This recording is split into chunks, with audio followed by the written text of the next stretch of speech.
What's up, y'all? It's your boy Jay Williams of Williams Fitness, and today we're going to talk about the importance of protein, why protein is important, and why I push it for all of my nutrition clients. About what is a protein? A protein, in the simplest form, is just a molecule made of amino acids. Amino acids is the smallest form of a protein. So you break it up into separate different parts, and that's how you will get your protein. So proteins are needed for the body to function properly. They are the basis of body structures such as skin, hair, and other substances. So proteins are organic molecules that are present in living organisms. So anything that is living, even down to nature, everything has some type of protein in order for it to live and have its certain functions for whatever it needs to. So they serve a wide range of functions, including organization, transportation, and defense. So proteins are composed of amino acids. So some examples of proteins will be collagen, whey protein, vegan protein, different types of animal base, even down to your vegetables and stuff. There's different ways that which you can get protein, but not all protein are created equal. The general guidelines for within the United States is they recommend about 50 grams of protein. So you can see how they recommend 50 grams of protein, but carbs or fat are so much higher. So I want to talk to y'all the importance of having that protein and having that protein at a higher having more protein in your diet will be the best thing for you instead of over consuming on carbs and fats.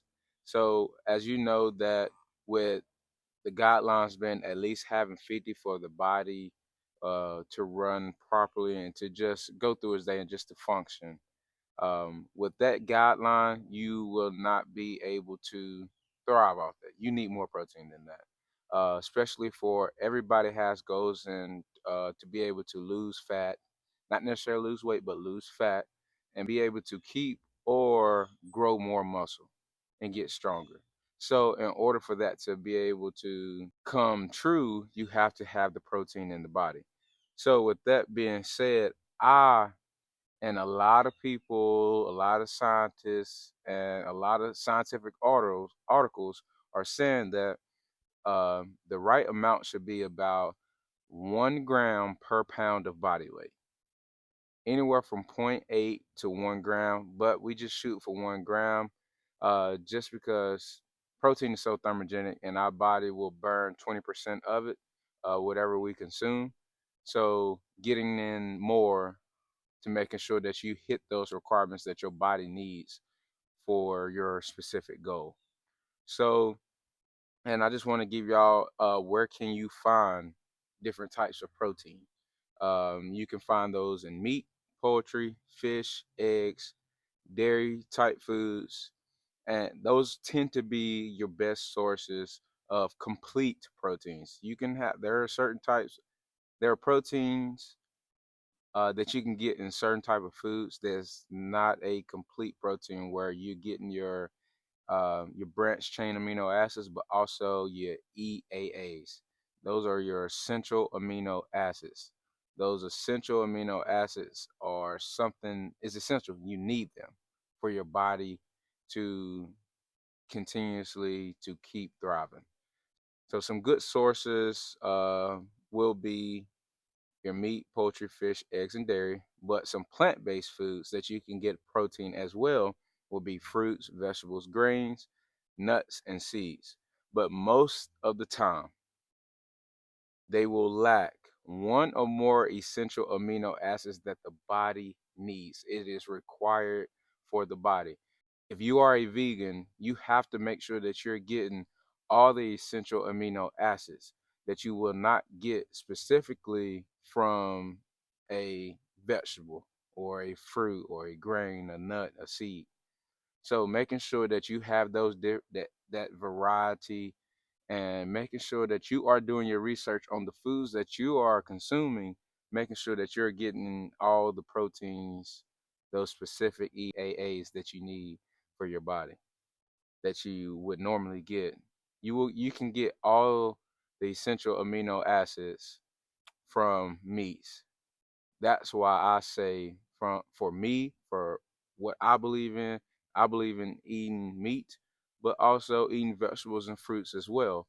But especially from a health and physical standpoint, to where we all have these goals in trying to build muscle or maintain the muscle that we have and lose fat, it is essential that you have all the required amino acids. Now let's get into some benefits of eating protein. Some benefits of eating protein will be speeding up the recovery process after exercise or some type of injury or surgery or something like that. It will help speed up that recovery process. It reduces muscle loss. So regardless if you're going out, you're doing a lot of cardio. If you're doing a lot of cardio, you tend to will your body wants to get rid of some of that muscle because it's not essential for your body to have stress for a specific stress on the body. So making sure it speeds up recovery, reduces muscle loss, is it helps build lean muscle that we all need, that we all want, that we all need for us to have a healthy life. We all need muscle. It will help maintain a healthy weight. So a lot of us are looking to get to a healthy weight and stay healthy for a lifetime. How do we do that? You need protein. You need muscle. You need muscle on the body, but how do we get that muscle? By lifting weights, having some type of resistance type training, but also having the proteins to help build that muscle. That is the easiest way for you to be able to curb that appetite, to keep burning calories at rest, and to just help speed up their recovery and all those things.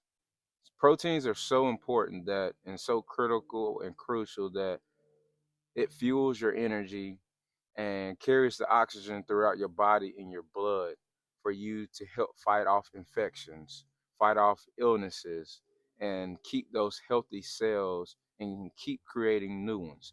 So that's why you need protein. It's so important. I just don't say it just for my benefit. You need your protein. You need your protein. You need to get as much protein as possible, whether you're a vegan or you're someone who eats meat. You need to get it in, however, just making sure that you're getting all the proper profiles of the proteins. And another reason why that you should be having enough protein is that if you get sick often, think just check out how much protein you're getting. So most time, most people that get sick, they aren't having enough protein because protein help boosts your immune system, just like me sitting out here outside and getting some sun. So, with protein or not or lack of protein will cause mood changes or having trouble thinking. That is just due to your blood sugar fluctuating because you're not having that protein to help affect that blood sugar spike. So, and with that, if you're someone who loves carbs, having that protein first, then having your carbs will stop your body from will stop your blood sugar from spiking. That protein will help keep that under control as much as possible instead of just going throughout the roof, going through the roof. Remember, protein is a fuel for the body because it has a calorie. And remember last week we talked about a calorie is fuel for the body. It gives us energy. Calories is nothing but energy for the body, regardless if it's protein, fat, or carbs. Now, how can we get the amount of protein that we need for our body? Y'all always hear me say get 1 gram per pound of body weight or goal body weight. So if I'm a 150-pound woman or man, how can I get 150 grams of protein? No matter my goal, whether that's lose weight, gain weight, or maintain weight, how can I get there? You get there by how many meals are you eating?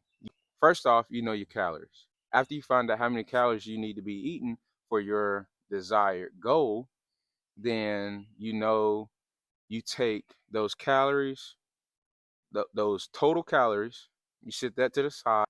1 gram equals 4 calories of protein, right? So what you will do is do 100. If you're supposed to be getting, if you weigh 150 or your goal weight is 150 pounds, then you know that you need to be getting 150 grams of protein. So you do 150 grams of protein times 4, because it's 150 grams, and we know 1 gram equals 4 calories. So you do that 150 as 150 grams. So you times that by 4. That will get you your number of calories that you're getting from just protein specifically. That's not including fats nor carbs. So with that being said, is you get those calories, and then for you, would no matter your goal, whether it's lose weight, maintain weight, or gain weight, if you get that goal for you get that protein goal, and then you subtract that from your total calories that you had, the remainder of those calories can come from fats or carbs, and you will still be able to get to where you want to get to with your goals. So now, what does 150 grams of protein look like? We all wonder, and I've been getting a lot of questions. Well, Jay, what does 150 grams consist of? Well, let's say this: you can get 16 ounces of meat. Let's just say ground beef. Let's just say chicken. So 1 pound of chicken will give you roughly about 90 to 100 grams of protein. Let's just say 100. 16 ounces of meat, which is 1 pound, will give you 100 grams of protein. So if that gives you 100 grams of protein, just imagine going to the grocery store, pick up 1 pound of chicken breast. That's what you need to be eating. That's just 100 grams by itself. Now, let's say, and you can split the 100 grams up into 2 meals. So if you're having 2 meals in a day because you're fasting or you just don't like eating enough and you're only having 2 meals, so you split that pack of chicken up, you do 8 ounces and 8 ounces, that'll give you 50 and 50 grams for those 2 meals. And then you have your whatever carb, whatever vegetable, whatever fruit you want with it.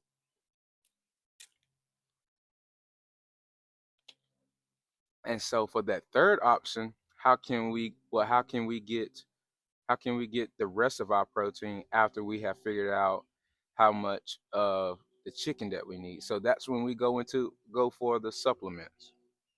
When you have supplements, it's the supplement which you're not getting from nutrition, from your whole foods. But you have to get as much as many of your calories, as many of your macros from whole foods before you go to a supplement. It's called a supplement for a reason. So if you're having 2 meals, that's 50 grams of protein each, that'll give you 100 grams. So then that means you're needing 50 more grams to hit that 150 mark. So where can those come in at? That's coming through your supplements. So doing like a whey protein or some type of vegan plant-based protein shake. Usually about one scoop of most whey proteins will give you about 24 to 25 grams of protein. So after your workouts that you are doing, you should be having a shake right after that within 30 minutes to an hour.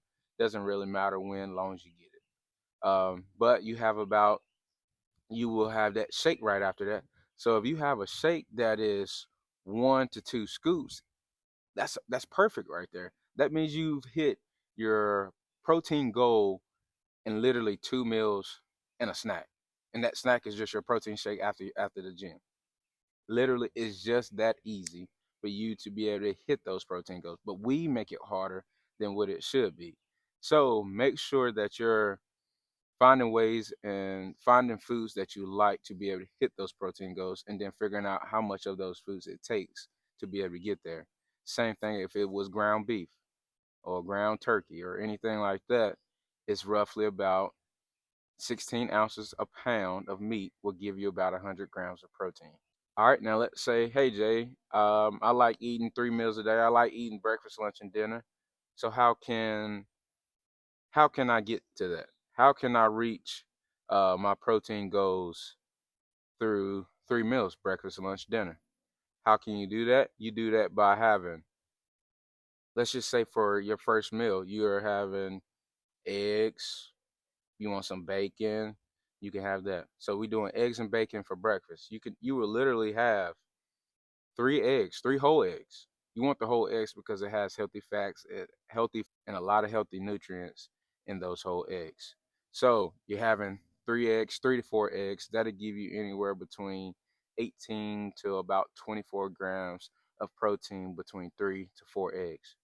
So you see how easy that is. We can eat 3 to 4 eggs, whether it's scrambled, omelet, boiled, doesn't matter. Get your 3 to 4 eggs in. Get you 1 to 2 slices of bacon. That'll range from anywhere between 3 to 6 grams of protein, whether that's a turkey bacon or that's pork bacon. It's totally up to you. So that right there will give you about 24 to 30 grams of protein right there in that first meal. So with that, let's say you're someone who likes some yogurt for a snack or something like that. That'll give you anywhere between 12 to 20 grams of protein as well. So already right there, within one meal, you're having right about 50 grams of protein right there in just one meal. So then your second meal, your lunch, you're going to get 8 ounces of chicken with some rice if you want it, some veggies if you want it. There go 8 ounces. There's your other 50. Then for dinner, you can have salmon. If you're getting 8 ounces of salmon, that's about 54 grams of protein for 8 ounces. So that's easy ways in which you can get that protein in. Just some healthy options for you for protein for your snacks: Greek yogurt, beef jerky, a whey protein shake, tuna. All these things are light on the stomach, able to fuel you. It's quick, easy to get to, and you can go about your business. Doesn't take long to eat it. You don't have to cook it at all. Like my go-to sources of protein will be the first things I'm going to it will be red meat. Why? Because it's the most nutrient dense type of food besides eggs and salmon. Eggs, salmon, and red meat will be your top 3 foods that I call superfoods. There's no way that these green powders, superfoods that they call superfoods, that's not a superfood. A superfood is going to one thing and getting at least 85 to 90% of your nutrients that you need for the body to thrive. And you cannot just go get that from broccoli, asparagus, kale. You can't get that from that. But whether you're a vegan, whether you're someone who eats meat, you just take this into consideration and put this into your life, and how can you help yourself through this so you can be able to have this education to be able to do for the rest of your life. So my go-to proteins will be red meat, and usually that red meat will consist of some type of lean ground beef, 93.7 ground beef, and also some type of steak, ribeyes, fillets within that realm right there for red meats. My second will be salmon, eggs, and chicken. Chicken is on the it would be one of the last ones because there are more healthier meats than just chicken. Like I said before, you got eggs, you got steak, you got red meat, and you have fish. And I get that not everyone likes eating the same type of foods each and every day. My wife doesn't. I can literally eat 2 pounds of ground beef throughout the day and be totally fine. Just give me a little no sugar added sauce, give me my meat, and I'm perfectly fine. I don't need all these extra things to help satisfy me mentally. I'm worried about fueling my body. 9 times out of 10, I'm worried about fueling my body for what I want to achieve, not trying to make myself mentally happy and satisfied for a food that's only going to last 5 to 10 minutes. We can't be so emotional towards foods, especially if our goal is to become healthier. Because soon as you are so into what foods you can or cannot eat, I will never take a certain food from you. I want to be able to add things into your life to make your life a lot easier. Because soon as I say I'm going to take something away from you, that's your favorite food, especially when it comes to food, because our emotions are evolved around food. And if I say, hey, I'm going to take your pizza, with pizza being my favorite. If I say, hey Jay, I'm going to take away your favorite food and I'm taking away pizza from you, you can never eat that again on your diet. How is that going to make me feel? It's going to put all these negative thoughts in my head that's not going to help push me forward and get me to my goals. So with that, you can have pizza. There's not no such it's healthy foods that can still make you fat.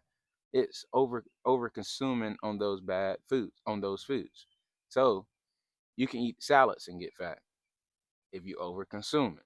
So some key takeaways here will be for 1 gram of protein per pound of body weight or goal body weight. So if you're someone who's overweight, you have to lose more than 30 pounds, and you're sitting at 200 pounds and you're wanting to go get to 165 pounds, then you shoot for that 165 to 170 grams of protein each day, times that by 4, you get your calories from that, subtract that from your caloric deficit calories to be able to continue to keep losing weight. And the rest of your calories can come from anything else. So make sure you get that 1 gram of protein per pound of body weight. Make sure that the foods that you are eating are nutritious and they're not processed. So a lot of these frozen meats or proteins, that's you want to try to steer away from those type foods that's processed. When it comes down to your proteins, you want the best. It doesn't have to be organic. There's not a big difference between organic or non-organic. The biggest difference is price. They making you think that these organic foods are truly organic when they're really not. They're still being sprayed. Sometimes a lot of these organic foods are on the same type of farm that they're spraying all these pesticides and things on these to help kill the bugs and stuff. So don't worry about whether it's organic or not. Just go for the things that are minimally processed, and when it comes down to your nutrition, your body knows what is good and what is not. So take care of your body, take care of your health. I promise you, it will take care of you. So make sure you get that protein in, build some muscle, build as much muscle as possible, because as we age, protein, that muscle will start to decrease, and you won't will not be able to build as much muscle as you want to, if any, once you get to a certain age, because that's just part of getting older. So just make sure that you're building as much muscle, you're eating as much protein each and every day. If you don't if you don't have any carbs one day, you don't have any fats, which is going to be hard to not have fats when you're having some type of animal based type protein, because their bodies do have fat on there. So, but those are good healthy fats that you can use from those animal products, those animal fats. So when you get your protein, literally you can thrive off just eating protein each day. I promise you can. I have done it. There's a lot of people that eat strictly meat and nothing else. No, I don't advise that for everybody, which that is called the carnivore diet. I've done that before, but which you want to be able to feel good after you eat. So listen to your body. If you're feeling sluggish, you're feeling sleepy, you don't feel like you can keep moving, you have to sit down, rest, then your body is not agreeing with what you're eating. So listen to your body, get in as much protein as you can, rest, sleep, recovery, 7 to 9 hours minimum is required for your body to continue to thrive at 100 at its best. So be your best, love yourself, eat your protein, get strong, get big, and be your best. And I promise you, if you hit those protein requirements that you need and stay, if your goal is to lose weight and stay in that calorie deficit, I guarantee you that you will get to where you want to be. As long as you're eating your protein, drinking your water, you're resting properly, and you're lifting heavy weights. I love y'all. It's your boy Jay Williams of Williams Fitness. Be great.